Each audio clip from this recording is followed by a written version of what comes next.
Shalom,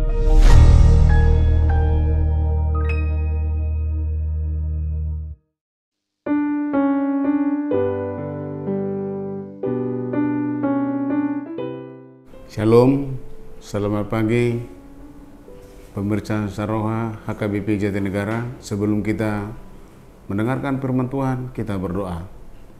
Kasih karunia bagi kamu sekalian dan damai sejahtera dari Bapa di surga dan dari anaknya Yesus Kristus Tuhan kita.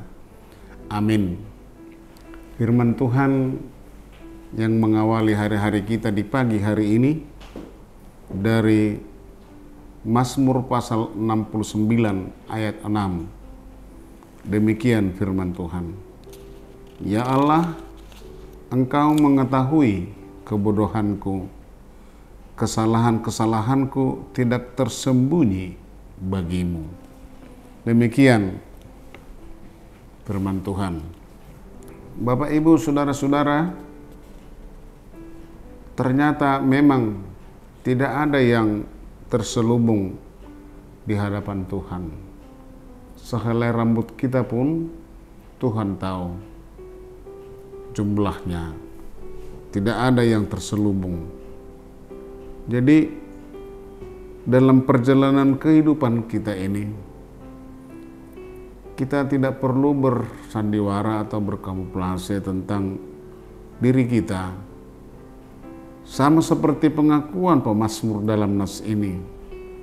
Dia sangat jujur mengakui kebodohannya, kesalahan-kesalahannya. Jadi tidak usah misalnya membuat alasan-alasan dalam pembelaan diri tentang kebodohan dan kesalahan.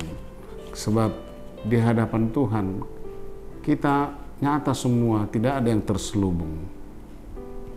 Dan sebaik-baiknya kita, sebaik-baiknya seseorang, dia pasti ada yang membenci. Sejahat-jahatnya seseorang, ada yang menyukai itu. Nah, sekalipun yang kita lakukan adalah hal-hal yang baik, namun tetap saja ada orang yang tidak suka dengan kita. Sekalipun benar apa yang kita ucapkan atau yang kita sampaikan, namun belum tentu semua orang bersuka cita. Mungkin lebih banyak orang yang membenci kebenaran yang kita lakukan atau ucapkan. Karena seringkali kebenaran-kebenaran yang kita lakukan seringkali mengundang dan mengandung kebencian, ketidaksenangan bagi orang lain. Bahkan tidak hanya membenci, bahkan ada yang berencana untuk membunuh kita, misalnya melakukan hal-hal yang baik. Di situasi yang genting, di situasi yang genting seperti itulah perasaan Daud ketika menuliskan nats ini. Dia mengibaratkan seperti orang yang mau tenggelam dalam penderitaannya. Bapak, Ibu, saudara-saudara, sewaktu menghadapi penderitaan kita menjadi bodoh. Bodoh dalam artian kita bingung. Kita sering tidak siap menghadapi penderitaan itu. Banyak pertanyaan di pikiran kita. Mengapa saya harus menghadapi semua ini? Padahal saya melakukan hal-hal yang baik. Padahal saya melakukan hal-hal yang benar. Mengapa banyak orang membenciku? Bahkan lebih banyak dari rambutku misalnya. Jadi kita berpikiran, dalam pikiran kita berkecamuk dan kita menganggap kita lah yang paling bodoh dari yang terbodoh misalnya. Nah, disinilah saudara-saudara perlu kita mengenal diri dalam meminta kekuatan bahwa kita pun adalah orang berdosa dan tidak ada yang tersembunyi di hadapan Tuhan. Di masa kini pun seringkali orang-orang percaya, seringkali kita yang merindukan kebenaran Allah tetap ada. Padahal setiap kita merindukan kebenaran Allah, pasti ada juga yang membenci.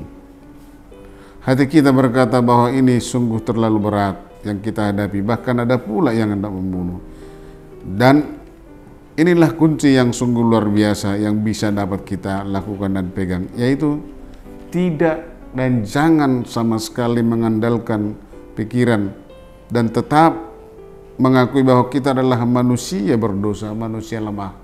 Mintalah kekuatan, ketenangan, dan kebijaksanaan dari Tuhan dalam menghadapi setiap tantangan itu, menghadapi setiap persoalan itu. Karena orang yang menekan Allah, yang mengandalkan Tuhanlah yang selalu merindukan kebenaran Tuhan. Allah tidak akan pernah mempermalukan orang-orang yang mengandalkan kuasa Tuhan. Karena kepadanya lah diberikan kekuatan dan keselamatan, karena Allah sendiri yang senantiasa menyertai perjalanan saudara-saudara. Tuhan Yesus memberkati. Amin. Kita berdoa. Terima kasih Tuhan atas firman-Mu yang menguatkan kami di pagi hari ini. Kami adalah orang-orang lemah, orang-orang buluh yang banyak memiliki kesalahan di sana sini.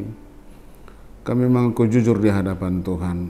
Engkau senantiasa memperlengkapi kami Tuhan di dalam segala kebodohan dan kelemahan kami, supaya kami kuat menghadapi setiap pencobaan yang kami hadapi. Terima kasih Tuhan, berkati seluruh jemaat-Mu yang mendengarkan Saroha di pagi hari ini. Dalam Yesus Kristus kami berdoa dan bersyukur. Amin.